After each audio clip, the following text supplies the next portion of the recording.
Welcome to the Always Bayern Chelsea program. Today is Wednesday, June 26th, 2024. The Euros are now past the group stages into the knockout round. Winner go home. Copa's going on, and we've got to talk about some transfers and some transferred rumors. Lots to talk about. Chelsea, Bayern are both rumored to be doing a lot. They are doing a lot. Their players are heavily involved in not only the Euros but also Copa America. And it's pretty insane right now. A lot going on. It's a summertime. You'd think it'd be a downtime, but no, we're just pushing ahead with tons of stuff.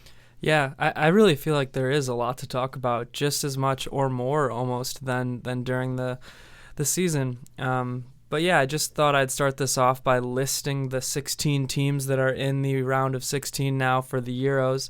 I've been paying a little bit more attention to the Euros just because Bayern has so many players going. I know you probably have watched more of the Copa than I have. But yeah, for the Euros round of 16, we got Spain, Portugal, Italy, Switzerland, Germany, Denmark, Georgia, Croatia, France, Belgium, the Netherlands, Turkey, Austria, Romania, Slovenia, and Slovakia? No. Slovakia did make it because that is who England plays. Oh, yeah. Yep. And I think, just getting right to that, Gareth Southgate, I think, has something on UEFA because the fact that they somehow ended up on the side with hardly any good teams, it feels like, is crazy. It's going to be very interesting to see what happens in this knockout round. Yeah, I mean, I was messaging you earlier that I think the 4 top teams are all on the same side of the bracket. So I guess I wasn't going to do this, but now that I'm thinking about it, I might as well just read off my top 8 teams that I kind of just went with my gut reaction for. I didn't really think a whole lot about, but I guess here's my unofficial top 8 at the Euros going into the round of 16. We got number 1, Spain. Number 2, Germany. Number 3, France. Number 4, Portugal. Number 5, Italy. Number 6, England. Number 7, Austria, my dark horse. And number 8, the Netherlands. Yeah, it's a good list. I think the 2 that matter the most to me are Spain and Germany. I think they've been the 2 best thus far at the Euros. I think England is a complete joke and waste of time. I think there are some dark horses in play. You mentioned Austria. There's a lot of these teams that seem like more less known countries that have been making runs. I mean, you had, I want to say, 74th ranked Georgia today take down Portugal. Ends up being the biggest upset in the history of the Euros, knocking off the biggest upset earlier when Belgium lost to Romania? I want to say it was Romania. Yeah. And Romania ends up winning that disgusting group where everybody had 4 points. Yep. So it's been crazy so far with all these weird games. And I've seen a lot of people say this. I think it's true. The way it works, you can be in 3rd place and make it. Mm-hmm. A lot of these teams are just playing for draws. It doesn't create a great loose environment for games. 100%. Yeah, I was going to mention something about that too, with the teams playing for draws. You have a lot of teams. I noticed this especially in England's group, and especially when teams were playing against England. You would have teams that are, on paper, much worse, than in England, for example, but also much worse than a Germany, a France, an Italy, a Spain, whatever. They would just, like you said, play for the draw. They'd play kind of passive and defensive. Maybe not quite. I wouldn't maybe go quite as far as to say parking the bus, but definitely playing for a draw. And in my opinion, when you are a team like England and you have all this firepower, all this talent, what you have to do is just be aggressive and attack that and just really exploit that, and then these teams get desperate. You can't sink down to that level, for lack of a better figure of speech, and just try to compete with that. You just have to be aggressive because all your players are so much better than these other teams. Yeah, England's an interesting case. I see it with some of these lesser teams, why you'd want to park the bus, play for a draw if you're going against a top team such as England.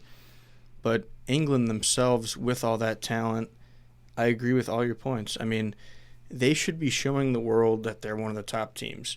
I understand you want to make it through to the knockout round, and maybe you're playing a little more conservative in order to do that. But at the same time, when you got all these players coming together, I would think they want to just have fun and be part of this amazing squad that can do great things. And you're only going to build momentum if you try to play hard and aggressive and be successful. So it'll be interesting to see what happens the rest of the way. There's a lot of interesting matchups that are going to happen in the knockout round. England, I don't really see them doing anything more aggressive because they're not going to have to play that well to get through. Totally. But I don't think that bars well for England in these later stages of the tournament. Say they do make a little bit of a run here in the knockout, round of 16, quarterfinals, whatever. Because, the thing is, you don't really gain that momentum. You don't really figure out your team chemistry and figure out what you are going to do when your back's against the wall. I get playing like that just to advance whatever through the group stage, but also I can see another frame of mind where in the group stage against these lesser teams, you should want to try things. You should want to figure out your plan and your strategy for when you're going to be playing a team with a little bit more firepower. And quite honestly, the thing that really fires me up about this England team is watching this and just being reminded of watching Bayern Munich in the Bundesliga under Thomas Tuchel all of last year. It was the same style of play where you have a better team on paper and you're just playing down to this level. You're playing to compete with these other teams when you should just be crushing them. And on another note, I just made a video about Thomas Tuchel, so if you want to go check that out on YouTube and comment if you like that style, it's a little bit more of a video essay. Check that out as well. If Southgate wants to know how to make his team better, he should watch that video so he knows what not to do. And yeah, while we're talking about England, we're going to be going through the players on Bayern and Chelsea, so we might as well just mention the couple Chelsea players that are on England that have gotten some time. We got Conor Gallagher, who's seen some time in all three games, actually, substitute in the first two. Not much to note there. Started the third as England was looking to get away from Alexander-Arnold in the midfield.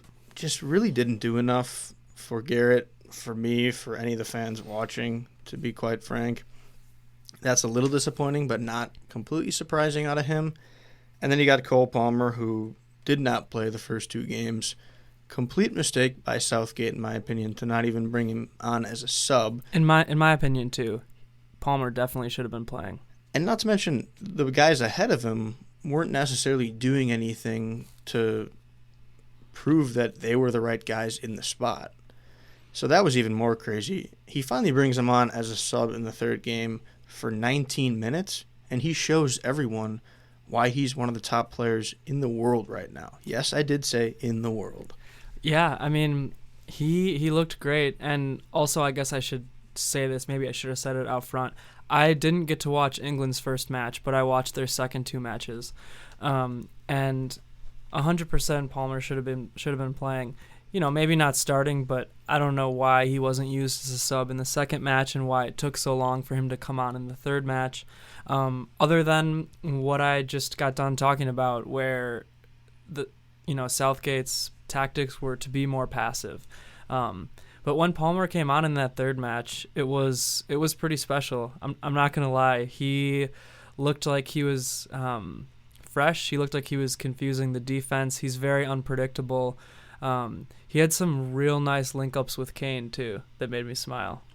Yeah, he provides something different. He's obviously different than Saka. He's more technical. Saka is quicker, faster, likes to dribble more often. Foden is a little more similar to Palmer, but I think they just have different ways of going about finding passes and finding lanes and how they link up with others. So it'll be interesting to see. I think it's going to be very important for England to figure out their attack if they want to win the entire thing and supposedly bring the trophy home. I don't know the backstory there, but it's annoying, and I don't like England. I'm just going to say it. I think it's funny when they do poor. So I think I've mentioned that in the past, but that's how I feel. So Yeah, I mean, they're going to have to play more like a team. I mean, that's what these small teams have that England so far doesn't have, is these smaller countries. They, I'm looking at Austria especially. I watched a little bit of them. And maybe it's Coach Ralph Rangnick, but they play like a team. And a lot of these teams that England faced did that as well, where England plays like a team that has good players who can show flashes, but I don't know if that's going to get them all the way. I don't know if that's going to get the trophy all the way home. Speaking of Austria, how's your boy Connie Limer been playing thus far?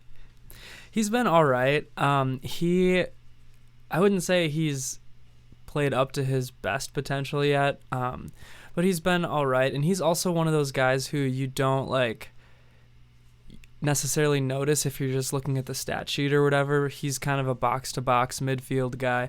I thought he had a nice match against France. I thought he did a great job of tracking back and kind of linking up different areas of play. But yeah, he's one of my favorite players to watch in this Euros for some reason. Austria, I mentioned at the beginning, is my dark horse. They're just a fun team to watch that plays like a unit. I think Ralph Rangnick does a great job with their squad, although I don't think his tactics would necessarily work out the best at Bayern. Yeah, I can't say I've watched Austria much yet. It's been tough for me being at work in the office most of the days to watch these games. I try to catch as many highlights, and when I have Chelsea players in games, I certainly keep tabs on those. So some of these games where there's not a Chelsea guy or it's a lower profile game, I won't catch. But I know that last Austrian game was very exciting. And a lot of these random games, I think, have been the more exciting matches thus far, it seems like, which is interesting. Yeah, definitely. So I guess I'll just talk a little bit about France because I mentioned France, and they have Upamecano and Kingsley Coman. Kingsley Coman has barely been playing. He's been battling, I believe it's a calf injury.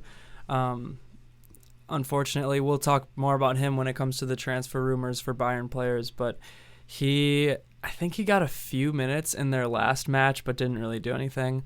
But Upamecano's been starting for France, and he had a couple all right matches, and then I want to say it was against Poland. I think it was against Poland, but I'm not 100% sure. He had a mistake, just a bad tackle in the box, bad decision, which is unfortunate because it kind of seems like he's not learning from the mistakes that he had made at Bayern over the last couple seasons as well. Sounds like the Upamecano that we had discussed throughout the season, which is a bit unfortunate. I do want to shout out on the French side, former Chelsea player N'Golo Kante, because he won man of the match in their first match. He's been unreal. He went over to Saudi Arabia this past season. He's looked like their best player. Sorry, Mbappe. It's been awesome to see. I mean, I didn't necessarily see him much on Chelsea. My first year as a fan, he was pretty much injured, but a legend through and through from everything I see and hear about him. So that's been awesome. And yeah, I think France is one of those teams that's going to compete for the title. They're on the same side with a couple other teams that I think are going to be big in Spain and Germany. I'll touch on Spain a little bit here because Marc Cucurella has been starting at left back for them. They've looked phenomenal. I think you have them ranked number one, and yep. I think they have one of the better chances. They will have to get through Germany pretty quick, but yeah, it's been awesome to see Cucurella play so well. He kind of continued his momentum from the end of the season at Chelsea. And they, I think, have one of the best chances, like I said. And shout out to Mark, because after Gary Neville basically said he was going to be a reason that they wouldn't do well, he's proved him wrong. Yeah, totally. I watched Spain versus Italy, and that was probably one of the most electric matches of the tournament so far. Two heavyweights in the Euros, and Cucurella looked amazing in that match, I thought, at least in the second half. The first half overall was kind of boring, a little bit back and forth. People weren't really making a ton of chances, but the second half, things kind of opened up for Spain, and I thought that they looked incredible in that second half. Italy had some chances too, but yeah, overall, I think Spain just plays like the best team. like I said too, I have them ranked number 1, and then Germany at number 2. I think Germany's looked great as well. I don't think Germany has looked unbeatable, but I think that they've, looked like one of the best teams in this tournament so far. Yeah, Germany, they ended up with a draw, right, in that last game. Yep. That was a last-second header from Füllkrug. Right, yeah. In like the 94th minute, I want to say. So I think Germany slowed their momentum a little bit in that last match. You know, they looked so dominant starting the tournament in that first day against Scotland. Mm-hmm. But I think they're still a team that's going to pull it together. I think they have a great manager in Nagelsmann, a lot of experienced guys on their team. You know, I always look to a player like Rudiger that's awesome for leadership. But I think they're going to do well. And obviously a loaded squad of Bayern players, which always helps. Yeah, and leading that squad of Bayern players right now in terms of star power is Jamal Musiala, and he's arguably looked like the best player in the tournament so far. I can't say that with 100% confidence just because I haven't watched every match, obviously. But from what I've watched, he looks like the best player in the tournament, and I'm real glad that the world is kind of seeing that now and kind of getting to recognize that, just because I've been able to watch him for this last season now closely. But yeah, that combination of Wirtz and Musiala up top is deadly. And then, you know, you have Neuer as the goalkeeper. You have Kimmich back there from Bayern. And yeah, the whole team has looked solid. The center back position, I think, is a little bit weak right now because Rudiger, I believe, is injured and might not be able to play for the round of 16. And then Ta has 2 yellow cards, so he'll be suspended for that match. So that center back position is going to be interesting. From the get-go, I said I thought Mats Hummels should have been starting at center back for Germany, and he's not even on the team, so they might be a little bit thin there. And then I guess the other position that's up for debate, aside from the fact that I would have loved to see I would have loved to see Goretzka on the team. But yeah, he didn't get called up. And then speaking of Füllkrug, I would love to see him start over Havertz. And it's nothing against Havertz necessarily. I just don't really see him as a true striker. And that's kind of what Nagelsmann did with Lewandowski on Bayern, is he didn't really even use him as a true striker, which he is. So it might just be something that Nagelsmann does. But yeah, Füllkrug seems to be in the right place at the right time, and he's playing like a true striker. So, you know, maybe there's room for Havertz somewhere else in the lineup, or just as a super sub or something like that. It seems like in these Euro games and World Cup games, Copa America, whatever, these international games, it helps a lot of times to have a striker who just knows how to put the ball in the back of the net.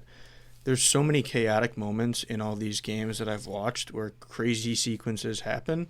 Füllkrug seems like a guy who always just knows where to be at the right time to score a goal. Definitely. I agree that Havertz is trash for the most part. I think it's one of those things. I didn't go that far. Well, he has. I mean, we can talk about that step-through move that he tried to do, and he just, like, slips on the ball and hits it backwards. But he's the type of guy I think you start over Füllkrug because he's probably giving you more energy and stamina and is going to last longer over a longer game.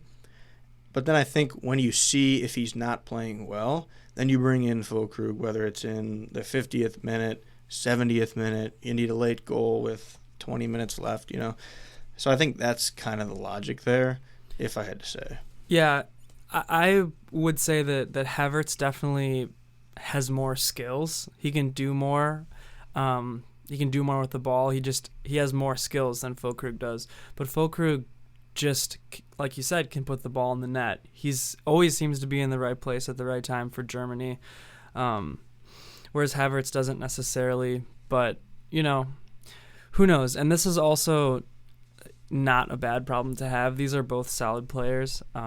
So it is what it is. I wouldn't want to look past Germany's round of 16 match, which is against Denmark. I think that on paper it's definitely a winnable match for Germany. but it's not one that they should look past. However, I'll look past it and say that if they do get past Denmark and Spain advances, then that is going to be one of the toughest matches of the tournament. Like we said, I think Spain's one of the best teams, and that matchup in the quarterfinals could prove to be bad for Germany, but I guess we'll just have to wait and see. Two things. The first being that Spain-Germany potential matchup, going to be must-watch, and Germany, a key advantage, will be playing in Germany, I think. And the second being, you mentioned Havertz having all these skills, and while I agree on paper, please, if you're listening, go to YouTube and just search Kai Havertz skills challenge against MLS team. Arsenal played this MLS team, and they had this exhibition with all these skills challenges and all these things. Havertz put on one of the worst and most unathletic displays you'll ever see in any sport. Those challenges where you have a ball bounce off something, it comes to you and you're supposed to kick it in, just whiffed and had these terrible shots and moves on all this stuff. So please go watch that. It'll make your day. And while you're on YouTube, you know what? Always Bayern Chelsea. Yeah. Anyways, I guess I just also wanted to shout out Portugal. They, to me, are one of the most dangerous teams. They're on that half of the bracket that I think is the harder half. But I could definitely see Portugal making a deep run, potentially winning. I don't know what you think. They got a lot of fun players. I like João Felix. He was loaned to Chelsea last year. He's a fun player. Mm-hmm. Rafael Leao, AC Milan. He's a really fast, exciting player. Yeah. I am a Ronaldo guy. I gotta say it's been disappointing to see him thus far. I didn't watch any of the games close, but all I see is just him bitching and moaning for the most part. He got a yellow today for complaining to a ref. I didn't see any of today's match. He had an assist in one of the earlier matches. Yeah, he just hasn't been elite thus far. Neither has Messi, I will say, for Argentina, which we'll get to, but it's disappointing as a guy who considers Ronaldo as better in terms of legacy than Messi. Whoa. That might have to be an episode on its own. Yeah, João Palhinha too on Portugal. Some good talent there. I guess I don't really have much more to say about the Euros. The Netherlands advanced, which means De Ligt advances, but he hasn't been playing so much. Their defense and their center backs are so solid. Yeah, I'll just kind of shout out the last couple players. Nothing really to note in any of these. Didn't even have Motson written down. We'll talk about him in a little bit because he's officially moving on from Chelsea, but he's technically on the Netherlands squad. You got Armando Broja for Albania at striker. Started, I think, the first game, was pretty poor. Maybe came on as a sub. Nothing to note there. Petrovic in goal for Serbia. Has not played through the first two. I didn't catch the third, but I'm guessing he didn't play. Lukaku, technically under contract at Chelsea, has played every game for Belgium. A classic tournament for him once again. It seems like all these tournaments lately for Belgium, all you hear about is how many missed chances Lukaku has had. Puts himself in great spots, has had at least 2 or 3 goals called off because the tiniest part of his shoulder will be offsides. He's unlucky. I think he also just needs to put some of these chances away. But I hope he plays well because I frankly want somebody to buy him off Chelsea instead of loaning. And then the last guy I'll mention is, of course, Mikhailo Mudryk for Ukraine. Unfortunately, they did not advance the next round. He looked really sharp in their second match. He started the first 2. I really thought he played well, as I said, in that second match. He provides an electric force for a team that needs a spark, and he's so fast and made some good passes. Arguably should have scored a goal. And then it sounds like he got injured before this third game. Yep. Didn't really get the details there, but hopefully he's doing all right. We'll keep him in our thoughts. Yeah, from what I read, it was an injury just during training. That group, every team had 4 points, I believe. And then it's crazy. Yeah, so because of the rules, Ukraine took 4th technically in that group, and then there's some teams that ended up advancing with 3 points. And by the way, I think we kind of just skipped over a certain player. We talked about the team, but we didn't really talk about Harry Kane much. Yeah, I guess not. No, not really. I mean, we talked about England for so long. Yeah, I guess Kane scored one of England's 2 goals, and like I thought he looked all right in that third match. Didn't really do much. I guess he scored in the second match, but didn't really do much in the first match. Yeah, I mean, the whole England squad has just really looked flat, if you ask me. And I guess as captain, Kane's got to fire him up somehow. Yeah, I would agree. It's definitely on him and the combination of Southgate and their entire leadership squad. You know, they definitely need some sort of better messaging to tell the team to do better. You know, I saw Kevin De Bruyne after Belgium's match today was in a fiery, shouting, passionate speech to his squad. You know, they drew and took second in their group and advanced, but you could tell he was upset with how they've been playing thus far. I think you need to do something like that if you're Kane or whoever, just to get them fired up. Yeah, totally agree with that. I think, for the record, I'll just say it, I think Belgium's overrated. I would agree, and I think that's part of the problem. They're kind of dying off with their golden generation. They lost Eden Hazard, one of the great Belgian players, former Chelsea player, and a guy like that, when he carries your team, you know, Kevin De Bruyne just isn't up to the standard. Yeah, all those City players.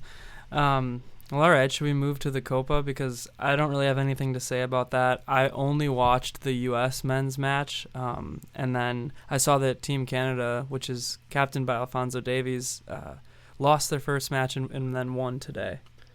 Yeah, you know, it's funny. I didn't write any notes down about the U.S. men's national team, which I guess we could talk about a little bit because it is relevant to the pod, as we are Americans. Yeah, that's true. Yeah, Pulisic had a goal. Brilliant goal. Looked great. I mean, he looked like who he is. He looked like Captain America.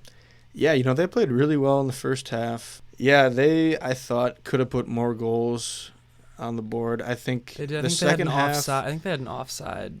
I think they had a goal that they was did. called I think back. Balogun scored a goal that was called back. Yeah, I know in the second half when Ricardo Pepi came on, and I was kind of watching a little bit on the side, but he had a few chances that he should have scored a brace probably. Yep. Oh, it was Balogun that scored the goal in the 44th minute.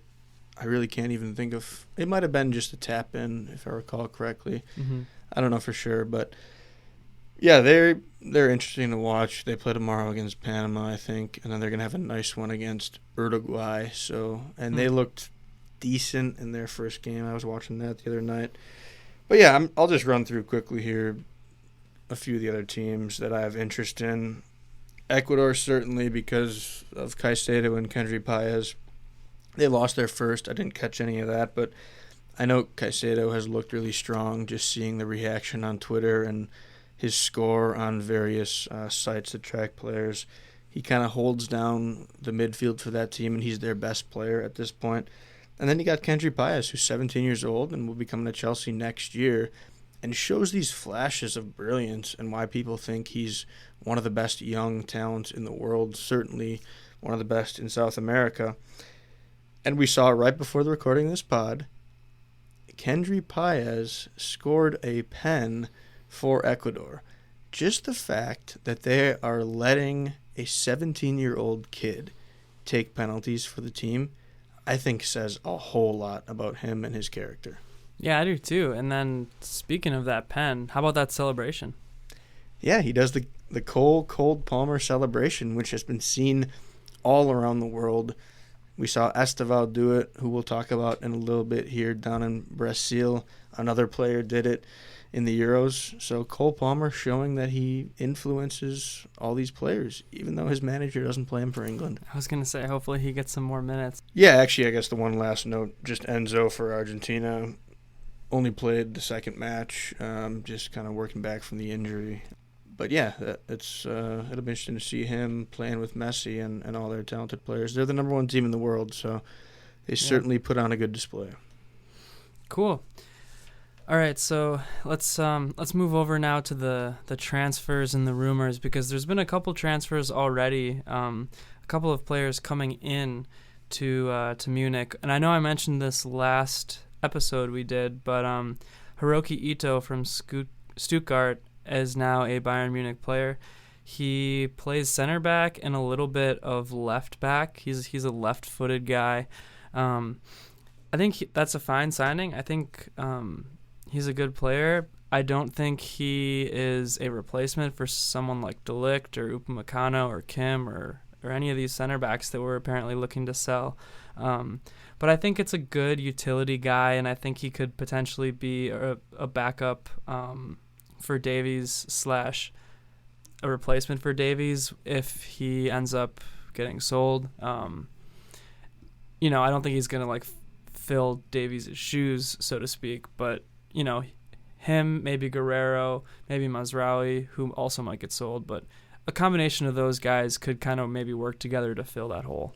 So it sounds like he's flexible, can throw him at left back or left center back. Yep. I think you mentioned he's not going to replace some of these big names. I do think a lot of that is smoke and mirrors with throwing these names out there. There's so much agent talk that happens. So for the listeners out there that are Bayern fans, I wouldn't get your panties in a bundle, as they say, because I think some of this just is crazy talk. Could some of it be real? Of course. But yeah, good to see Bayern get a player on the books for sure. Sure, definitely. And yeah, I guess while we're talking about it, I can kind of speak about the center backs that are currently supposedly up for sale for Bayern, and you might like this. So currently Bayern has a lot of players, I mentioned this last episode, that are likely to be up for sale, just as the club's looking to, I guess, do a rebuild or a restructure, which, if you ask me, is kind of foolish, because I think they have the most talented team in the world outside of maybe Man City or Real Madrid. And I think you saw that last year with how close they were to, I'll say, winning the Champions League. But so yeah, as far as the center backs go, the three that are currently up for sale, and I'm not saying that all three of these players are going to be sold, because likely one will be sold, maybe two will be sold. There's probably no chance that all three will be sold, but these are the players that are apparently offers are being listened to. Matthijs de Ligt, which we talked about last episode, because it really sent me into a tailspin. I won't completely go off on that again, but he's their best defender. He's one of the few players on the team, maybe him and Kane and Musiala, who should never be sold, excluding Neuer and Muller because they're close to retirement. And then Kim and Upa are also, there's been conflicting reports on Kim, but they're also up for sale. So the one center back on Bayern that's safe is Eric Dyer. As he should be safe. Eric Dyer, a legend in the game, and will forever be remembered by all Bayern fans for saving a tormented season.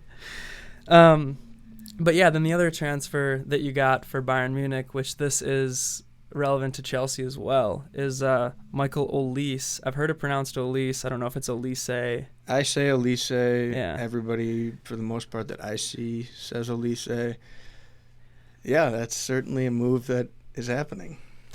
So yeah, Bayern, I think when it's all said and done, it sounds like right now it's pending just medical tests and things like that. Which let's talk about the Olise move, because I do have that in my notes. Yeah, me too. I got to give a little bit of background because there's a lot of history with Chelsea and rumors for him joining Chelsea. So this takes me back to when I'm sitting in the lobby of my haircut place, Dapper MKE, for those interested. Free promo? Free promo, but my girl Selena does a nice job. So I'm sitting there. She does do a nice job. I'm sorry, I'm just looking at you right now, and she does a very fine job. Appreciate the support. But yeah, I'm sitting there. The haircut's a little delayed. And earlier in that day, this is January, I think, we're basically rumored Chelsea. When I say we, just assume I mean Chelsea. I'm part of the team. We're rumored to be getting Michael Olise. Sounds like we put in this clause or put in a bid for meeting the release clause at Crystal Palace. Sounds like there's interest from him. It seems like it's moving in the right direction, and we're potentially going to get him. So I'm sitting there, and I'm watching these YouTube videos of Michael Olise, him on the right wing, all these awesome moves with his left foot. This actually could have even been August before the season, because I think it might have been before we were rumored and then got Palmer. It doesn't matter. Point is, I'm watching all these things happen. Fast forward to now, Chelsea rumored again to be locked and loaded at wanting Olise. And now at this point, you have more teams rumored as well because he's played longer at Crystal Palace. Clubs see that he's a special player. And it seems like Chelsea are going to get him, even though they're not in the Champions League and they're a supposed worst team right now. And then Bayern swoop in. And Chelsea kind of cry, oh, his wages are probably too high. I don't know. We don't know the real story. It sounds like he probably wanted to play with company, wanted the Champions League.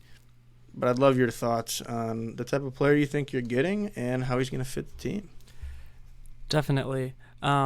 Yeah, so what I've read was that he wanted to play with company and wanted to try his hand in the Champions League. And yeah, it's rumored that Bayern's going to be paying somewhere between 40 and 60 million for him, probably closer to 60 with all the fees and everything, which is a lot of money. And yeah, I know that Chelsea is not trying to spend a lot of money right now. Again, who knows what actually happened there behind the scenes and everything. But yeah, I think that the pros are that he is a very good all-around player. I read that he has played in the midfield before. I don't know if that's true because everything I've seen from him, he's been kind of that right-wing, left-footed attacker, basically. Yeah, everything I watch of him is he's so good on that right wing.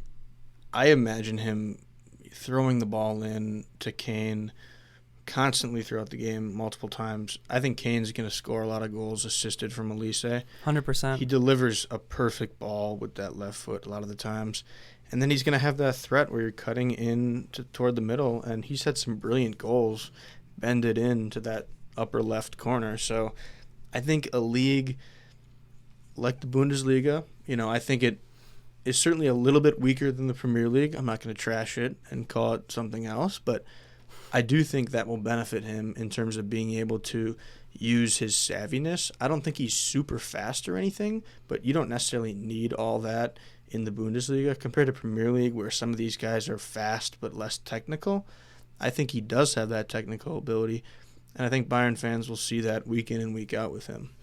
Yeah, I think, like you said, I think he's a great fit for the team. The only con that I have written down is that I read that he's kind of been injury prone. So we'll see what happens there. Bayern has a lot of injury prone players. But the big thing I think to talk about with him is how he affects the rest of the squad going forward. Because Bayern's already overloaded at the wing position. It's been rumored that they are looking to sell Kingsley Coman and Serge Gnabry.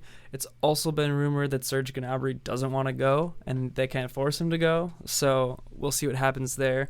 But basically now you have to 100%, no matter what, get rid of one and probably two, but I don't know if they're going to be able to, of the three of Gnabry, Coman, and Sané. It sounds like Sané wants to stay at Bayern as well. He's happy at Munich. His family's there, so we'll see, I guess, what happens there. But it also kind of jumbles up the situation with Tell. I don't think Thomas Muller is going to play much at all next year, to be honest, because I'm envisioning a system. Now, actually, I guess I should backtrack and say there's been rumors that Vincent Kompany might want to play a 4-4-2 and have kind of a two-striker system, which I could see Olise being up there with Kane. I could see Tell being up there. I could see Gnabry being up there. So there's kind of some options there. But if they were going to be doing their classic 4-2-3-1, I could see like Musiala at the 10. Sané can play the left wing, although he played mostly right wing last year. And then so Sané on the left wing, Musiala at the 10, and Olise on the right wing. Obviously, Kane up top. But yeah, it just makes things interesting. And then there's also the rumor that Bayern's going hard for Xavi Simons right now. Simons or Simmons, I guess, I don't know. I think it's I just Simons. read something today that he maybe wants to stay at RB Leipzig, which But is I don't know if they interesting. can afford him. But yeah, that's I saw that too. He's leaning towards staying. Yeah, and players can sometimes force their way to stay. Certainly, if you're going to tell them that you're not going to play or something, it's kind of a give and take with the club when you're down to a certain amount of years in your contract. So we'll see how that plays out. I guess any other big names they've been rumored to lately? The only other ones are Jonathan Tah, who we kind of mentioned. Bayern is going extremely hard to try to get him, center back from Leverkusen, who I'm not super hot on. I don't think he's an upgrade from any of our center backs, to be honest with you. He's sort of like Upamecano. He's kind of prone to some mistakes, and I think he had a great season last year in Leverkusen's system. I don't think he's somebody who you can just plop in there, in any sort of team and just have him do great.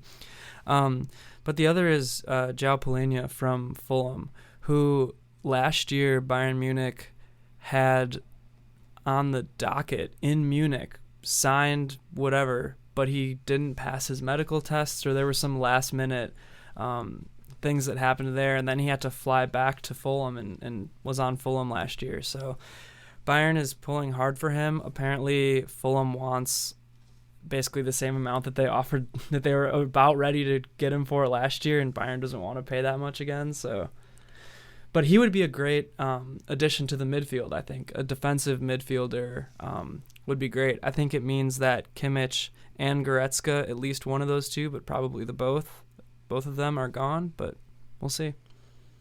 Yeah, lots of interesting moves with squad development, and maybe a debate for a different day on how many guys you need with such a long season. That's certainly going to be something I'm talking about a lot this season with Chelsea, potentially playing a lot of games. So there's a lot of ways you can go about it. But are there any other guys that Bayern will be letting go, or rumors that they're being sent out? Honestly, it's probably going to be Kimmich, and it's probably going to be Goretzka, which is unfortunate because I like both of them, and I think that they're leaders on the team. But yeah, I guess let's wait and see about those two, because I don't want to go on a diatribe before anything official happens. Yeah, all I'll say to that is what I'm talking about here with squad development. You get rid of those two guys.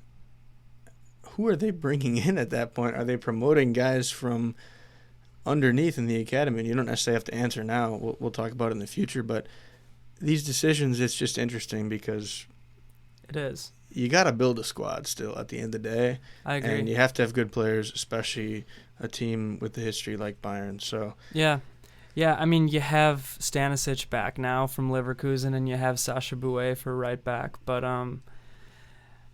the midfield's going to be pretty thin, You'll have Pavlovic and Palhinha potentially, and then Limer. But yeah, we'll see. And it'll depend on the system the company wants to run too. I'll give you Conor Gallagher for a nice price of $70 million. Jesus Christ. I don't think that's happening, although I do like Gallagher. Yeah, I don't know. We'll see what happens with him. But yeah, I mean, it sounds like Bayern has a lot going on. And certainly Chelsea has a lot going on too. There's been a few moves. I will caveat talking about Chelsea and their signings and potential departures by saying we don't really know for sure what it's going to look like under Enzo Maresca. I'll get into a deep dive, as we mentioned, after our preseason, I think. But until we know for sure how some of that's going to look and who he wants, what type of players he wants, we're just going to talk about these signings as they come and what we know about the players. I still am very much looking forward to Enzo Maresca. I think it's very exciting, and right now I am very optimistic. But that's my caveat that I will say. And yeah, Chelsea has had 3 at this point official signings in the summer. 2 that are really official, I would say, and a third that is coming along and just got a here we go from Fabrizio. Your main man. So the first I think mentioned Tosin from Fulham. Again, I just think it's a really smart signing on a free, experienced, played at Fulham, came up through Man City, a proven academy, tall at 6'5", and knows how to provide key passing from the center back spot in a possession-based system. The second signing, I don't know a ton about this guy, but his name is Omari Kellyman from Aston Villa. I'm wondering if this is part of the deal that we made with Villa for sending them Ian Maatsen. So we send Maatsen to them. They give us $37.5 million. And then we sign this young academy-ish player for $19 million. Is it a direct trade? Not necessarily, but you have to imagine that they're tied to one another. Well, in a sense. They're so close. Like, they happened so close in timing proximity to each other that, yeah, you'd think so. Yeah, and it sounded like Aston Villa needed money to be able to make a move for a guy like Maatsen, so that's part of it. $19 million is probably something that Chelsea kind of scoff at, just because it's also a player that you can potentially flip down the line and either break even or make some money. This Kellyman guy is a central attacking midfielder. Sounds like he scored some goals for their under-21 team. Is he going to compete with the first squad? I'd be surprised if he did. He might show up in preseason. I'm not sure if he's going to be like a Carney Chukwuemeka, who we got from Villa, probably at that same age. So maybe he'll kind of show up a little bit. We'll see what happens there. But you also have to wonder if buying him is signaling to Aston Villa that we want to sign John Duran from them, who's their striker. These are moves that can be looked at as part of a conspiracy, just because you make this move, I scratch your back, you scratch mine later type of move. So we'll see what happens there, if that happens on the line. But we did just sign, pending probably physicals and agreements everywhere with the player, but signed Mark Gui. I don't know how to pronounce that last name, but Barcelona player for $6 million, striker. He looks really young, doesn't he? Yeah, he's 18 years old. Okay. The interesting thing with him is it sounds like Barcelona did not think that he would leave at any point. So the way they sign these young players, when you add these release clauses, many times you sign a massive release clause because you think the player has potential, and then it makes them tougher to leave from other teams. With him, they only had a $6 million release clause, and part of that sounds like they just assumed he would re-sign with them. Oh, wow. That being said, he's not the traditional type striker that Barcelona likes to use. They're very similar in style to Spain, their national team. They've played the similar Pep Guardiola style where you have a false nine a lot of times instead of a true number 9. Yep. And he is more of a true number 9 where he's a little taller, really good in the air. So I think it's a good move. It's a cheaper version of Broya at this point and a little bit younger now that Broya is going to be moving on. If he's your direct backup to Nico, it makes the squad interesting because I don't know if he's necessarily strong enough to hold it down. Chelsea's been rumored to some other strikers, Duran, who I mentioned, Jonathan David on Lille and the Canadian team. So I don't know. I mean, I personally don't think that that's a strong move behind Nico with how inconsistent he is. I don't know your thoughts on that. Yeah, I mean, it's so hard to tell with some of these guys. Like, some of these guys are so young, too, that I don't really even know that much about them. They'll develop or they won't develop.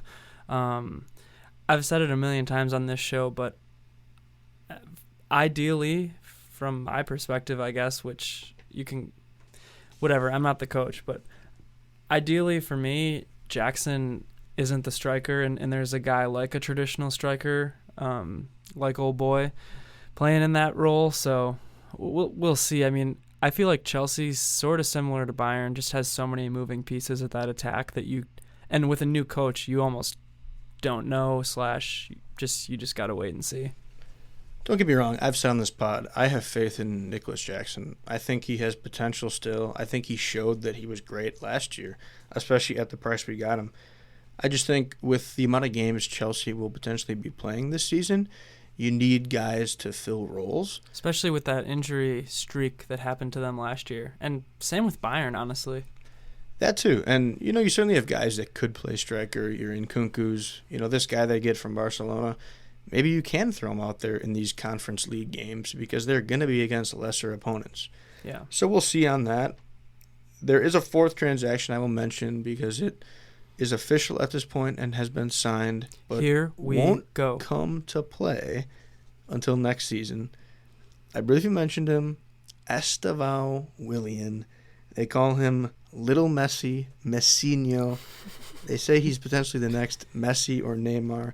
Neymar's out here saying that he's better than Endrick, is the best Brazilian prospect since Neymar himself. Wow, better than Vinny Jr.?